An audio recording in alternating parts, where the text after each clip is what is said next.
And I say good morning. And welcome to Emerson Unitarian Universalist Congregation. We are so glad you are here. My name is Ed Cosper, and I'm a member of the worship team. I am a ministry associate for worship. I mow some grass on occasion when it's not wet and hot, and I sing in the choir. A special welcome to those of you joining us for the first time. As a Unitarian Universalist congregation, we affirm the inherent worth and dignity of each and every person. We honor your personal spiritual journey, and we invite you into the work of justice making so that together we can create a compassionate, peaceful world. We are grateful you are here and look forward to getting to know you. This morning, we have the pleasure of welcoming me.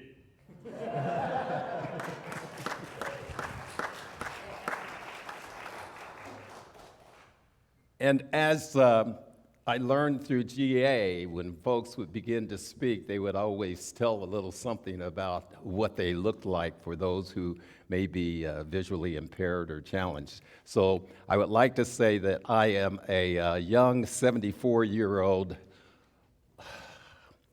person of color. I'm wearing khaki pants, new tan shoes, a pink shirt, a brown blazer, and I have a shiny, bald head. You get the picture? Each Sunday, we light our chalice. Its light is the symbol of Unitarian Universalism and a reminder of our commitment to be a beacon of love and hope to all who enter, whether that be in person or virtually. And now our chalice lighting. Flaming chalice, burning bright. Now you share with us your light. May we always learn to share with all people everywhere.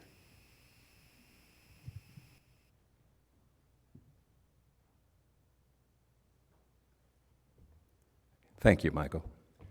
Now, with the spirit of the beloved community, let's greet and welcome each other to worship as we share our congregational affirmation. We need not think alike to love alike. Those in the sanctuary, feel free to move around to offer a greeting to others. And for those online, please use the chat or introduce yourself or unmute to say hello or just give a big thumbs up.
And now, as you're willing and able, would you stand and join us in singing hymn number 361 in the gray hymnal, Enter, Rejoice, and Come In. I thought it was, it's just...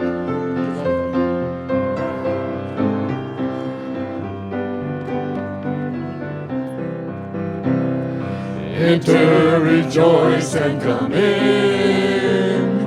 Enter, rejoice, and come in. Today will be Enter, rejoice, and come in. Open your ears to the song. Open your ears to the song. Today will be a joyful day. Enter, rejoice, and come in. Open your hearts, everyone. Open your hearts, everyone. Today will be a joyful day. Enter, rejoice, and come in. Don't be afraid of some change. Don't be afraid of some change. Today will be a joyful day. Enter, rejoice, and come in. Enter, rejoice, and come in. Enter, rejoice, and come in. Today will be a joyful day. Enter, rejoice, and come in.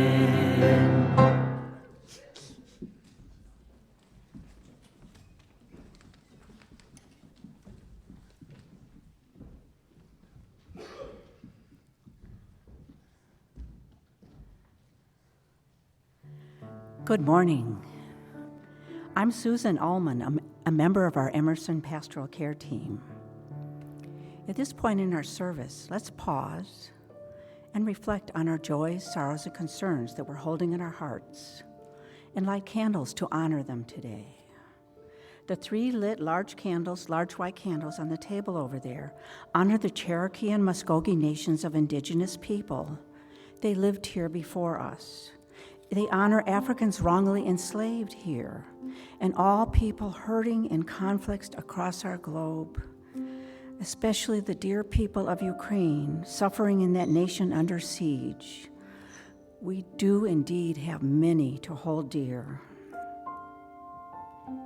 Each Sunday you're here at Emerson, we invite you to light a candle at the Candle of Care table over there for who or whatever you're holding in your heart. If you're online, we welcome you to light a candle and place it nearby during the rest of the service to honor who you're holding in your heart. Please feel free to write a joy, sorrow, or concern in this book, which is on the clear lectern over there on the way in the door, or email it to pastoralcare@emersonuu.org, and it'll be read. Thank you, Michael, for lighting our candles of care today. With open hearts, let's hold these joys this morning, and we have a few. From our dear Alex Spitzer, it's a joy I've been elected to the board of the National Dance Society.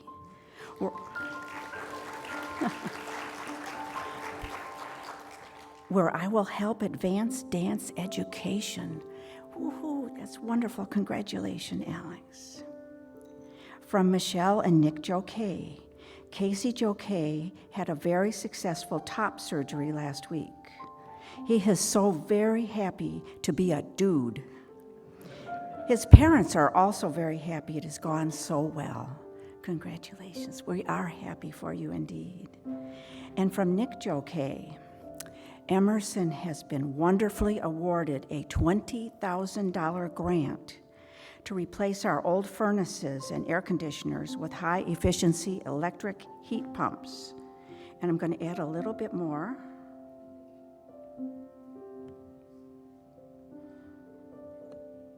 Those are the big boxes that have been crowding the narthex, the entryway, the last few weeks.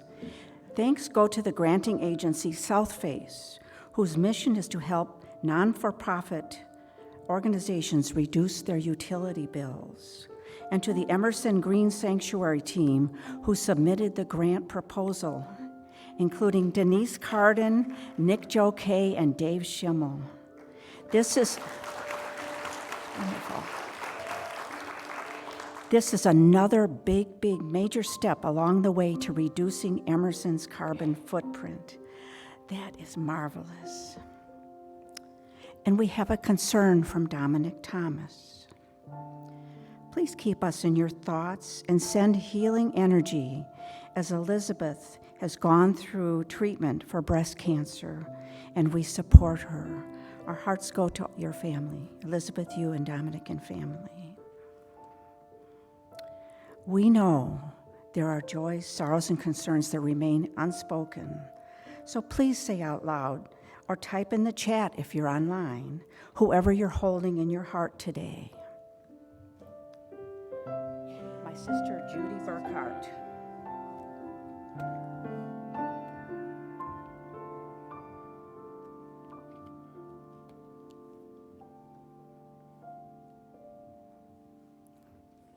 In thankful awareness, let's say the Buddhist prayer of loving kindness. Please repeat the words after me. May we all be filled with loving kindness. May we all be free from harm and suffering. May we all be well in body, heart, and mind. May all be well in body. May we all be at peace. Blessed be.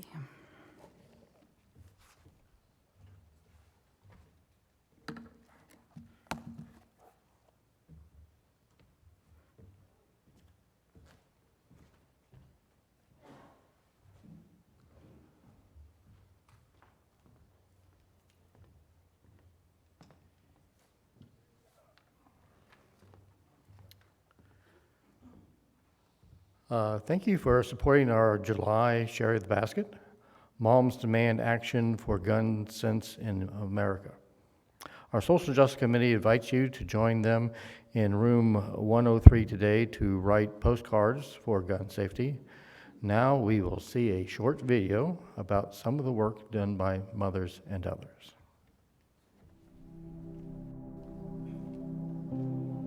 Think about the times gun violence made you feel hopeless, Surge in gun sales. Nearly enough has that nothing could be done. Gun laws Will this time be different? Got it? Now, watch us work. You think the gun lobby's strong? You don't know moms. These volunteers kept the pressure on until their state reps finally decided to keep guns out of schools and away from domestic abusers. Have guns. Yeah, we did that. In Texas, Nori convinced hundreds of businesses to post signs keeping guns out of their stores. Is that something you're familiar with? Solange rallied her community behind responsible gun ownership, living room by living room by living room. de ser parte de este movimiento. Sí, lo hice. In Pennsylvania, Jen knocked on hundreds of doors with her daughter. Hundreds. And got elected to office, where she'll fight for gun safety.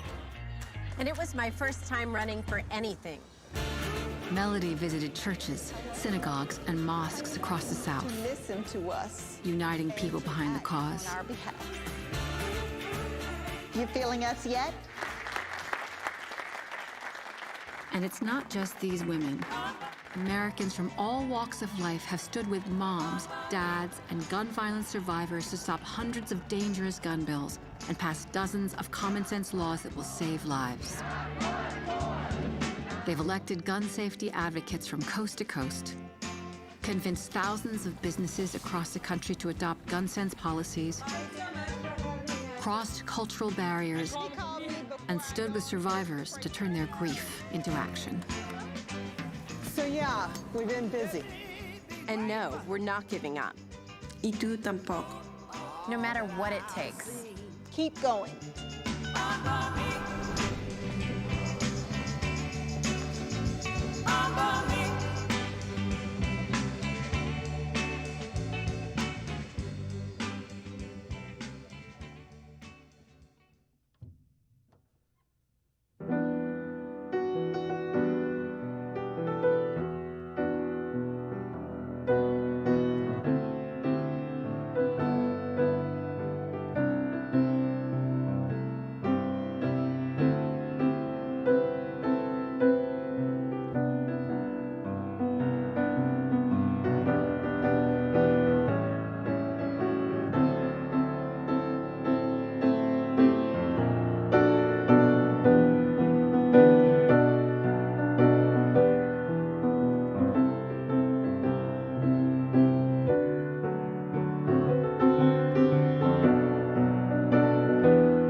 Yeah, I've got a story for all ages. If you're young or young at heart or just a weirdo, you can come up front and hear a little story. I know we got some of you in here.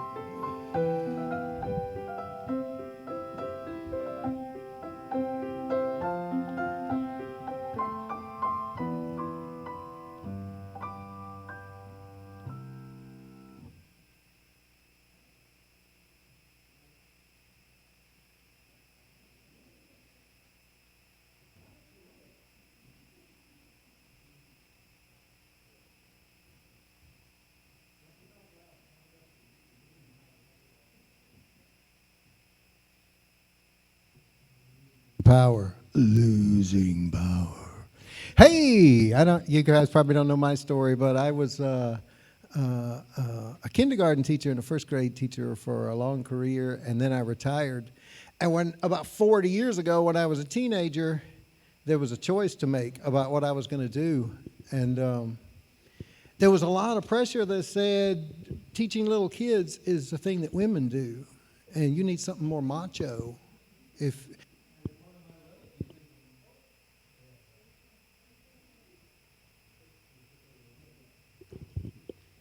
Even somebody from my family was like, but you're going to move on to be the principal, right? I mean, that's not just really a job a man could have. I'm so glad that I didn't listen to them. Turns out my parents from when I was little said, you don't have to worry about those things. You don't have to worry about those rules about being a boy and being a girl. You just do what you want to do. And I'm so glad they brought me up to believe that, because 40 years ago, I made the decision, I'm going to be a teacher anyway. And I had a wonderful, wonderful time. We got a book that's kind of about that today. Mr. Jacoby, would you mind holding this mic for me while I blah, blah, blah? Thank you. Oh, this one's called My Shadow is Purple. It recently became famous because a teacher got in trouble for reading it to her class. So,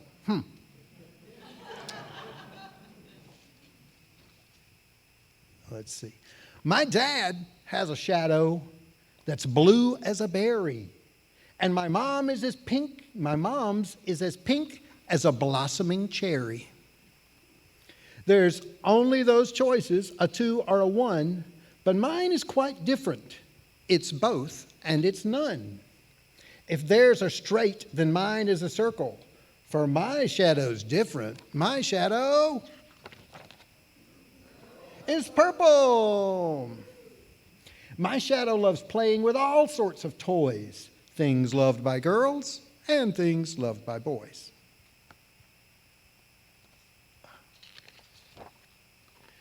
I dance with the pinks as they turn and they spin, and play sports with the blues as they lose and they win. Some of my friends think I'm simply confused, but the thing I love most is not having to choose. Some tell me I'm blue. Only blue can be strong. But my mom's strong too, so I think they're wrong. Some tell me I'm pink, because pink's the most caring. But Dad's always crying and loving and sharing.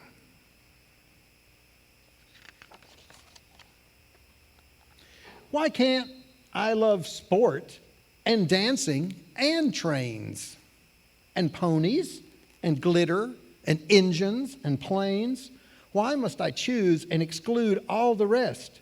I love choosing both, because both is the best.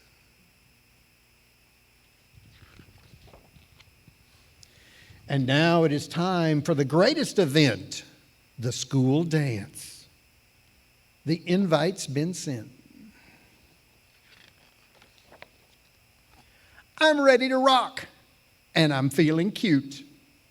My mom made my skirt, and my dad made my suit.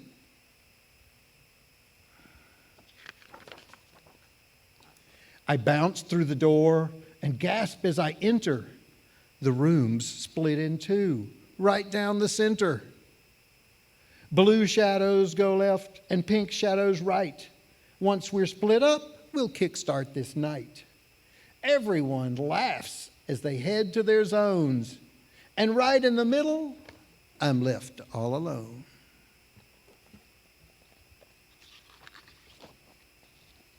I look to the left where the shadows are blue, and they wave me over saying, "You are blue too."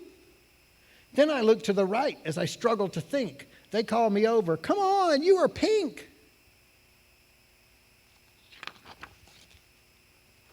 The teacher walks up, looking rather amused. "I know you're different, but now you must choose." My heart just starts racing and tears fill my eyes. I know I must choose, but I don't understand why. The room has gone quiet and everyone's looking. My cheeks are so red, they feel like they're cooking.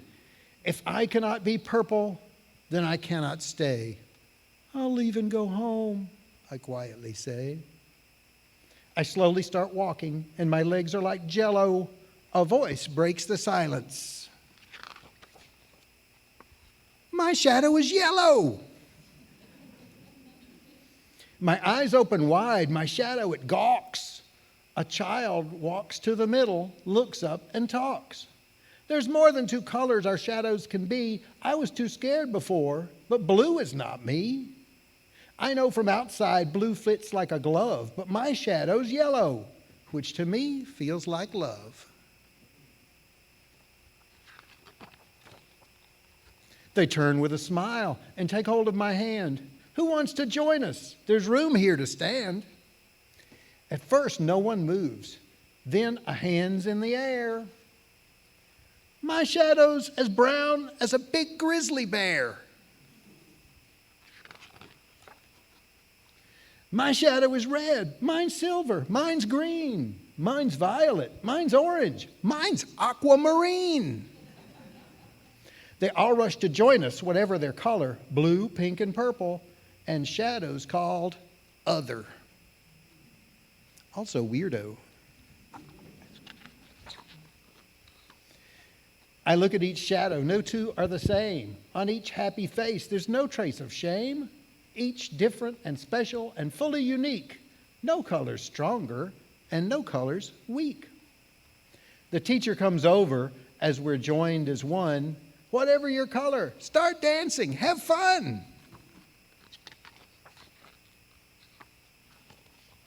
Thank you very much. That's by Scott Stewart. Don't you go away now. I need you guys. Jeffrey and I'll be singing all alone if you guys don't come back.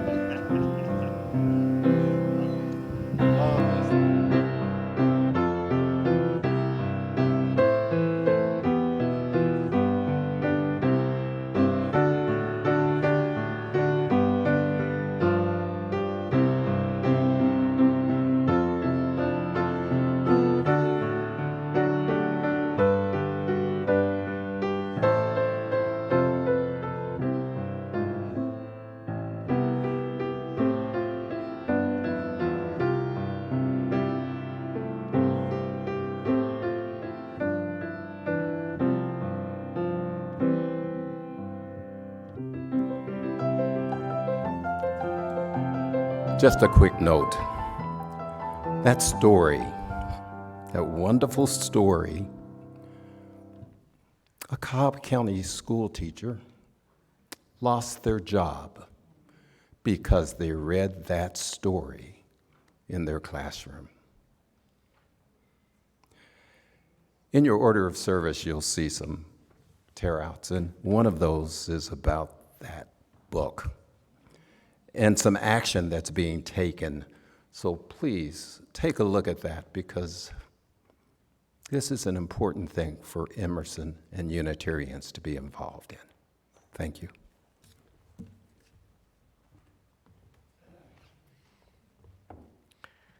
And now for our centering meditation. Please start to relax. Lower your eyes or close them or whatever. Concentrate on slowing your breath, breathing deeper, slowing it down. Now concentrate on your head and loosening the muscles, and slowly work yourself down to your neck, to your shoulders. Let those muscles relax, to your arms, to your chest, to your stomach, to your center section. Sink deep into that chair, down through your legs, down to your feet, and feel like you're sinking your feet into the ground, growing roots into the floor, drawing up the energy from below. And relax. Now slowly work yourself back up to your feet, your legs, your middle section, your chest, and back up to your head, and open your eyes.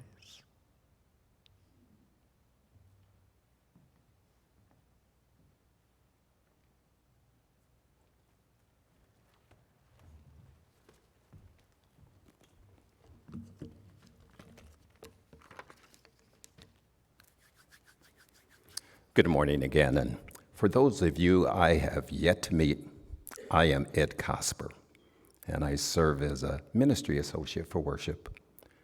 My message today is centered around becoming who we are. We are UUs. We are seekers invested in a quest for truth. We are doers, ever ready to stand for justice, equality, and love. We are the heart and soul of a living faith tradition.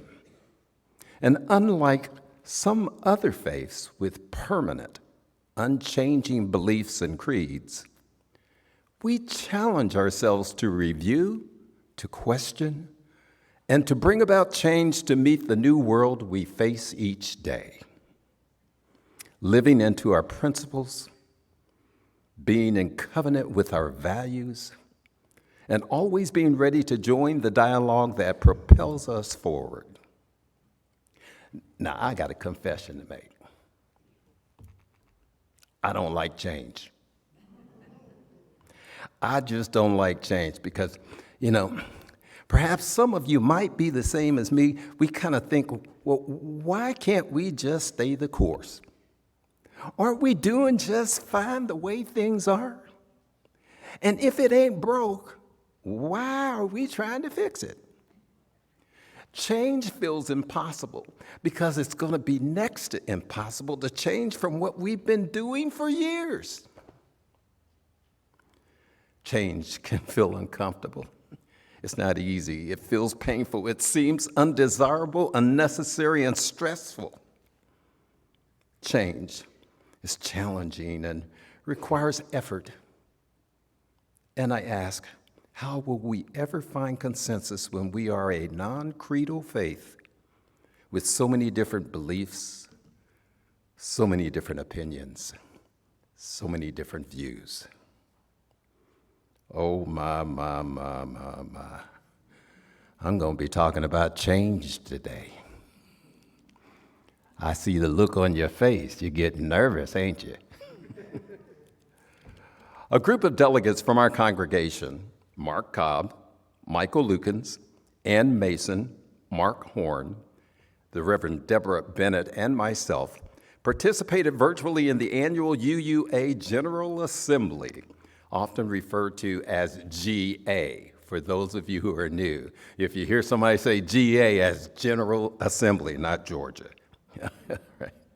General Assembly is the annual gathering of Unitarian Universalists where we conduct the business of the association, explore the theological underpinnings of our faith, and lean fully into our mission and principles. Our 62nd General Assembly took place June 21st through the 25th, online and in person from Pittsburgh, Pennsylvania.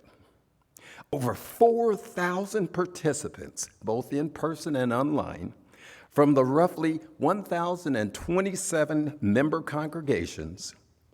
These registrants joining in this hybrid format were able to watch and ask questions and in live sessions, including workshops and business sessions and mini assemblies, and we could choose from over 100 on-demand videos of topics that would include things like liberation, incarceration, and our faith. Resist, respond, reimagine, a side with love rally. Islam, and Unitarian Universalism, a positive dialogue. And these 100 on-demand videos allows these registrants to be involved in not just one or two or three of the offerings and messages throughout GA, but to experience the wealth of all of them. So there we were, ready to do our part to represent our Emerson community, each of us with full voting credentials, allowing us to execute votes that we felt were appropriate for this congregation. And it wasn't easy.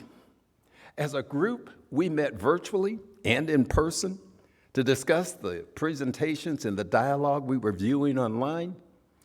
6 different people, 6 different opinions, 6 different inputs that didn't always reflect agreement or consensus. I got to tell you, we were having discussions back and forth. Well, what do you think? Well, who do you think? Well, I didn't hear that. Did you hear that? Well, maybe I heard that.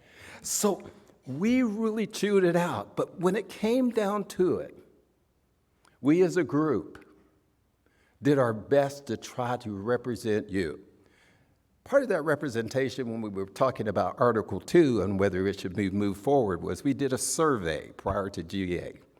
And that survey came back with 40% of our congregation said, no, do not move the Article 2 proposal forward.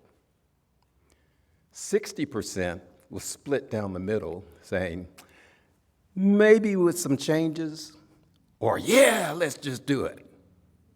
But 40% said no. So as a group of delegates, we chose to split our votes so that we represented the congregation that we were sent there to do. So what we did was 2 of us would say no, 4 of us would say yes. Fair?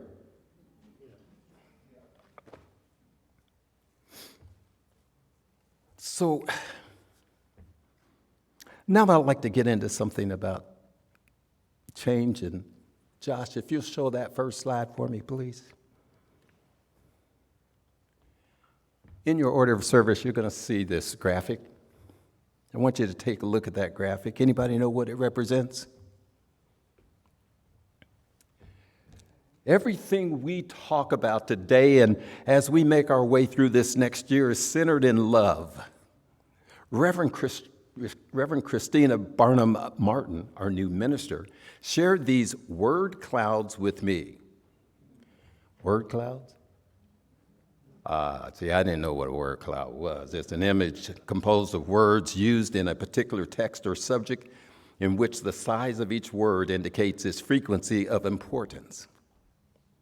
Reverend Christina said, when all the words in our hymnals are tabulated, the most frequent word that stands out above all others is love.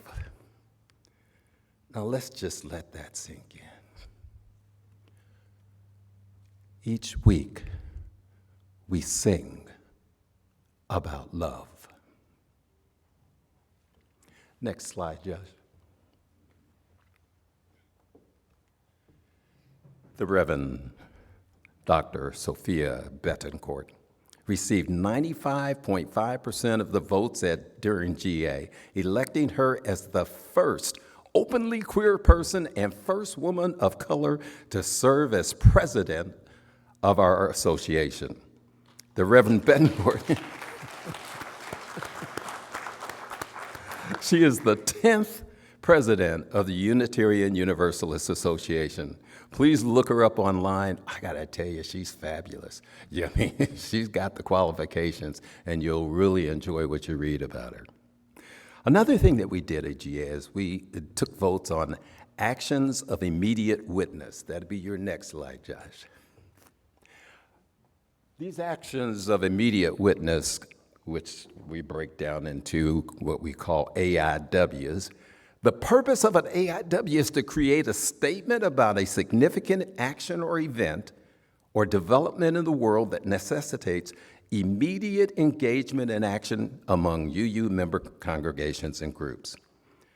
Our delegates selected 3 of 6 proposals, And then the 3 AIWs receiving the most votes were adopted as resolutions.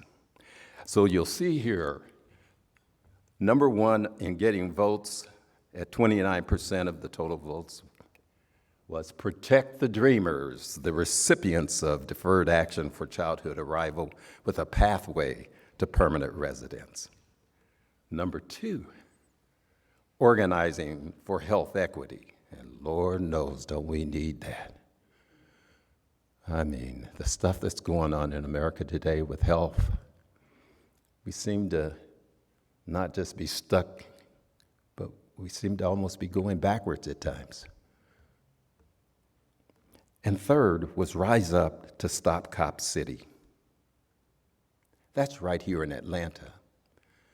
With a raise of hands, how many know about Cop City? Ain't it something we need to be involved with? UUA says across the country to be about involvement in this action, because if it works here, guess what happens? It can go elsewhere.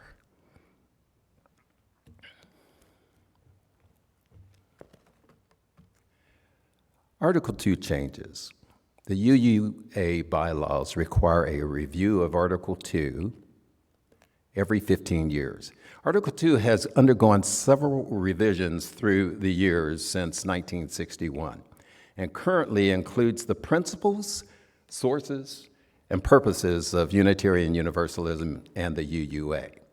Unitarian Universalist congregations affirm and promote 7 principles which we hold as strong values and moral guides. We live out these principles within a living tradition of wisdom and spirituality, drawn from sources as diverse as science, poetry, scripture, and personal experience.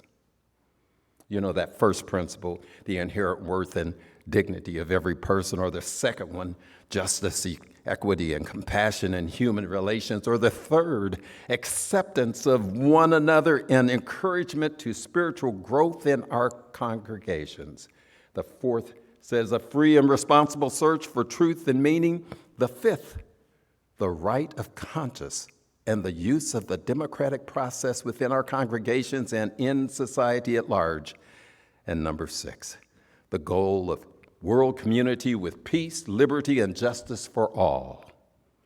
And our 7th principle, respect for the interdependent web of all existence in which we are a part. You know, the 7 principles and 6 sources of the Unitarian Universalist Association grew out of the grassroots of our communities where we affirmed democratically, and they were affirmed democratically and are part of who we are. After 2 years of work by a study commission created by the UUA, a proposal for changes to Article 2 was presented this spring.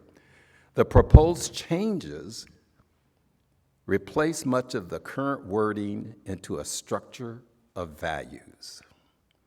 And this is really what I wanted to talk with you about today.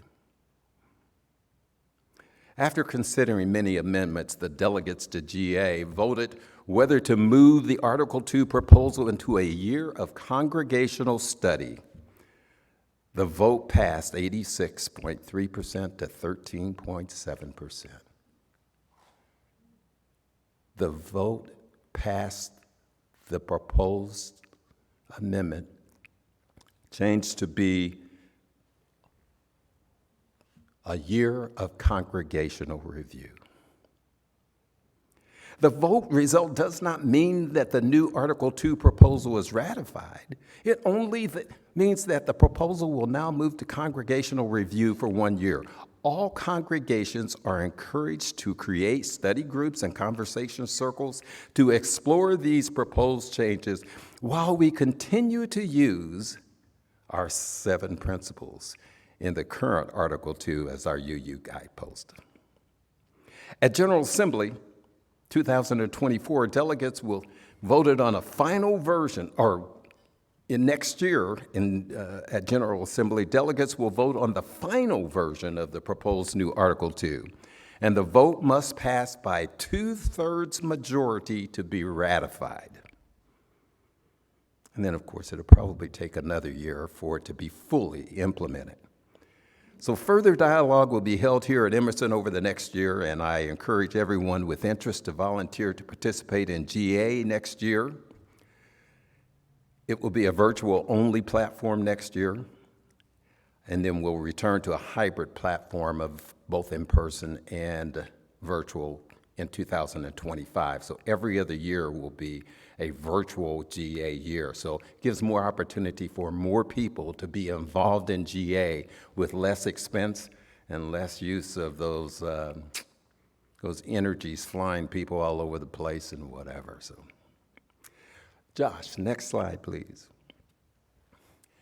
The slides that I'm going to be showing you now were created by Reverend Deborah Cynthia Landrum at First Parish Church of Stowe and Acton. The first one is a new graphic. This graphic shows more or less a flower design. It's kind of pretty. It has our values, single word values, that surround love. Everything is grounded and based in love. Next slide, Josh. One of those petals said equity. We declare that every person has the right to flourish with inherent dignity and worthiness. Does that sound like our first principle? You know, one of the discussions that was had, and you can verify this for me, was that should we use the word worth? Or should we change it to worthiness? Worth meaning, is there a dollar value, someone's worth? And so there was a movement and discussion about changing that terminology. But listen here, we take one word, equity, we move it to a statement of value. We declare that every person has the right to flourish with inherent dignity and worthiness.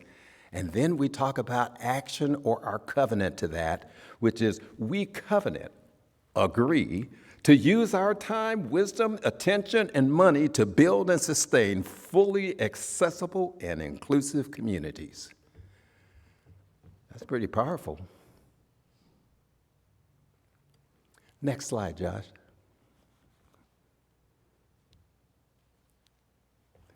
Generosity. One word. We go next to our statement of value. We cultivate a spirit of gratitude and hope. We covenant to freely and compassionately share our faith, presence, and resources. Our generosity connects us to one another in relationships of interdependence and mutuality. Kind of sounds like our number 3 of our 7 principles.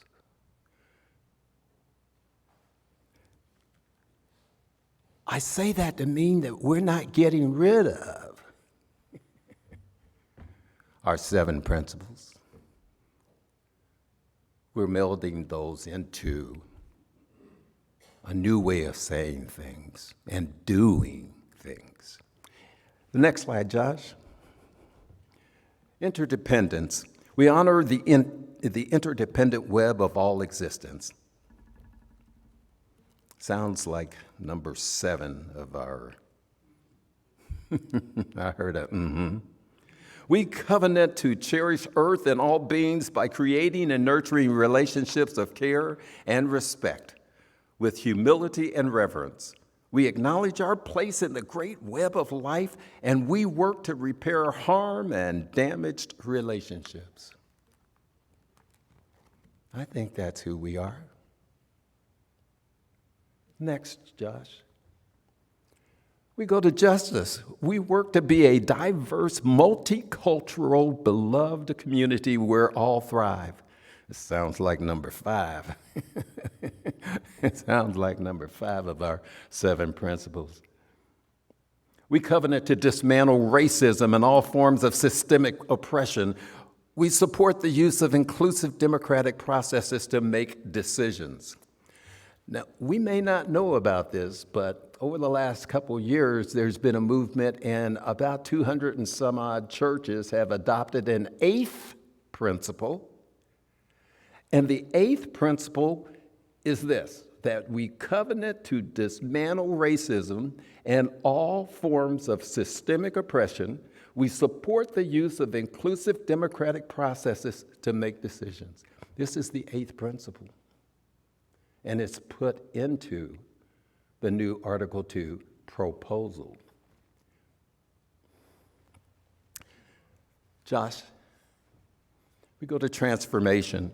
We adapt to the changing world. We covenant, agree to collectively transform and grow spiritually and ethically. Openness to change is fundamental to our Unitarian Universalist heritages, never complete and never perfect. When I look at it, it sounds like number 4 of our 7 principles. And Josh, pluralism. This was a word that kind of caught me by surprise. I was like, where I come from, I ain't never heard that word pluralism, but it sounds good. We celebrate that we are all sacred beings, diverse in culture, experience, and theology. Again, our 4th principle talks to this. We covenant to learn from one another in our free and responsible search for truth and meaning. We embrace our differences and commonalities with love, curiosity, and respect. So I ask, is this who we are? Is this who we choose to be? Are we ready to embrace change?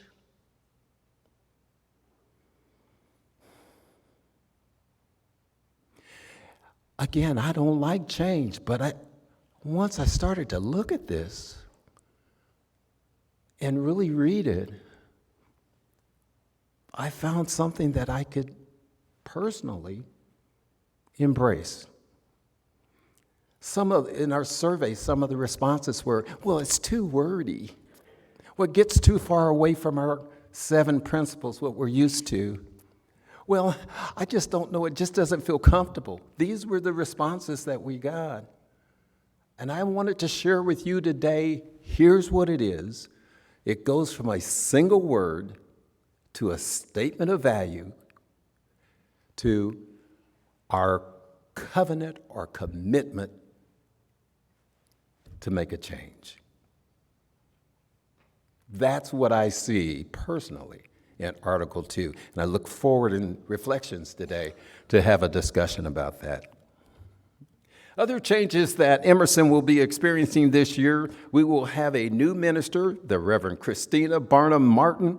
Oh my, you guys are going to be in for a treat. I have met her. In fact, I helped put together some bookshelves for her. She is absolutely fabulous. We won't miss a beat, guys. We won't miss a beat. She is going to be loved. And she's so excited to get with us. On the 6th of August, during our worship service, she will be with us. And I know you're all eager to meet her and to welcome her to the Emerson family. And so, Reverend Christina, if you're out there watching, hi! And most importantly, we want to celebrate the biggest change here at Emerson. We have added 41 new members to our Emerson congregation. We look forward to their participation, your participation, in activities throughout this next year, but we want to welcome you and thank you for joining us here at Emerson as part of our family.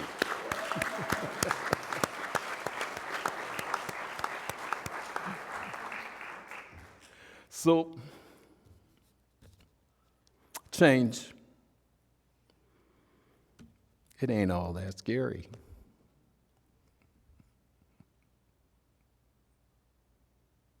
I changed when I came to Emerson. Did you change? when you came to Emerson?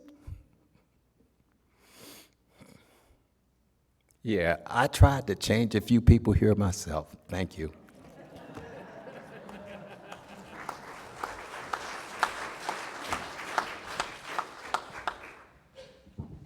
Good morning. Am I saying good morning yet? All right. Good morning. I'll have our hymn leaders come back up. So we're all going to share in our anthem today. You're going to help me on the chorus of this song. I'll take care of the verses. Don't worry about it. Don't be too nervous. Kathy, our choir director, is in the house. She has been known to look for new choir members, so sing out loud and sing pretty. This song is called Time Has Made a Change, and it's a very old song. It was made kind of famous by the Oak Ridge Boys. I'm not a country western person, but I love this song. So what I'm going to do is we're going to teach you the chorus. I'm going to sing it through once with our hymn singers, and then we're going to let you sing it with us. Don't worry, you're going to get 1, 2, 3 more chances to get it right. All right? So if you can sing, sing out loud. If you can't sing, sing out loud.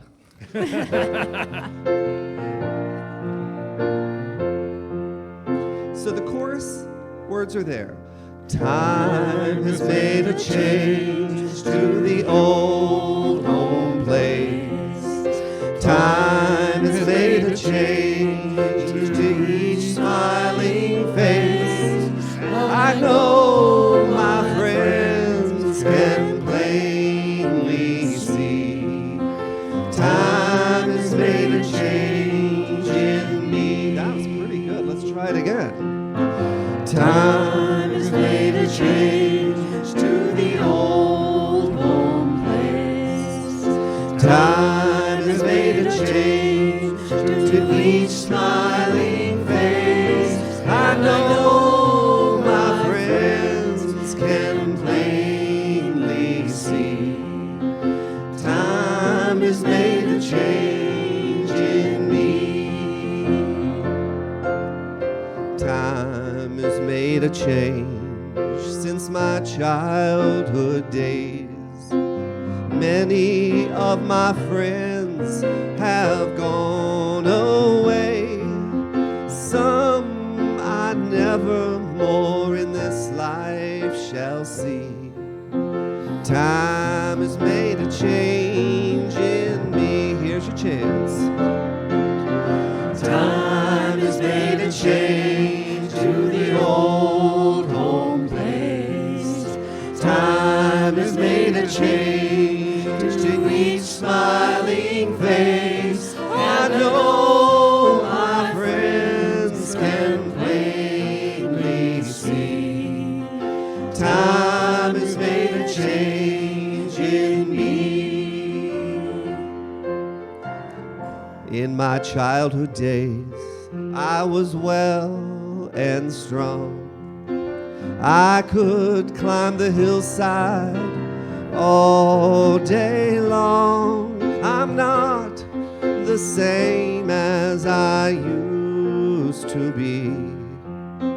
Time has made a change in me. Time has made a change to the old home place. Time has made a change to each smiling face. And I know my friends can plainly see. Time has made a change in me. Last verse. When I reach my home, that the land somewhere, with all my friends are gonna meet me there, free from pain and care will be. Time has made a change in me. Make this count. Time has made a change to the old home place. Time has made a change to each smiling face. And I know my friends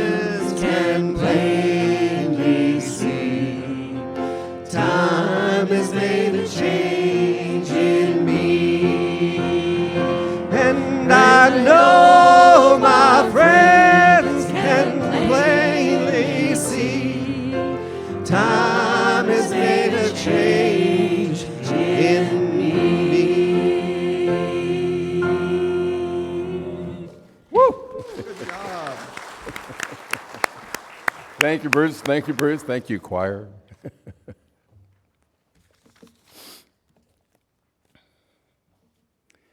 In closing, I am reminded that Sharon Sexton said to me one day, when I talked about doing this message, and she said, Ed, you ain't living if you ain't changing, or something to that effect. And it reminded me that life is about change. It's what we do with it.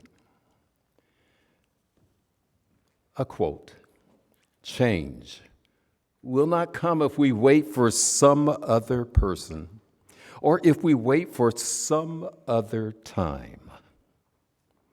We are the ones we've been waiting for. We are the change we seek. Barack Obama.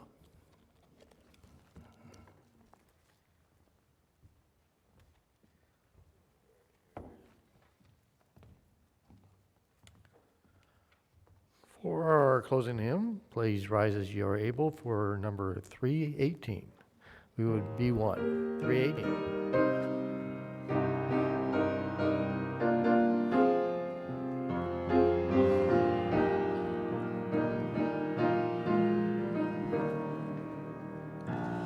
We would be one as now we join in singing a hymn of love to pledge ourselves anew to that high cause of greater understanding of who we are and what in us is true.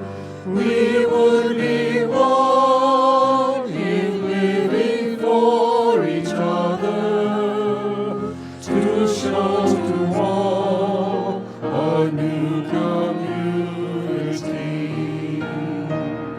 We would be one in building for tomorrow a nobler world than we have known today.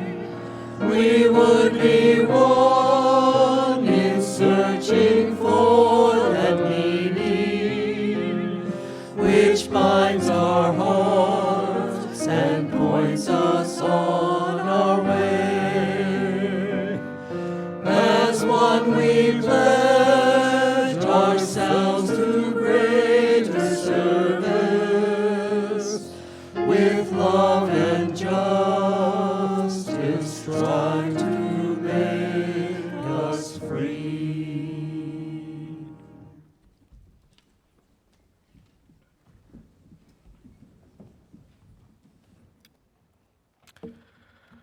We hope you have been nourished in heart and mind by our worship today. If you'd like more information about Unitarian Universalism or about Emerson, please stop by our welcome table out front. Please join us next week for, what is next week? We've got Jeffrey. Jeffrey is doing it. Jeffrey. I know Jeffrey's around here. There's Jeffrey. Jeffrey's up here next week. As our chalice is extinguished this morning, please join me in the final words we post in our chat and in the order of service. We extinguish this chalice, but not the light of truth, the warmth of community, or the fire of commitment. These we carry in our hearts and out into the world until we are together again.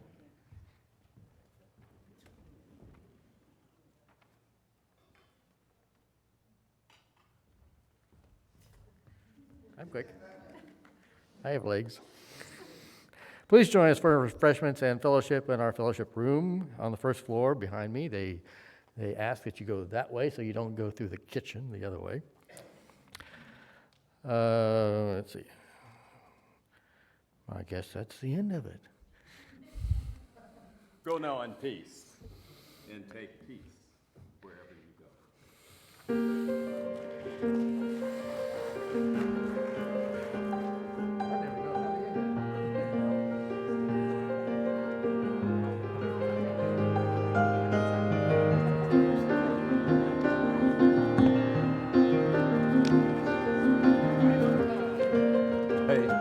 back and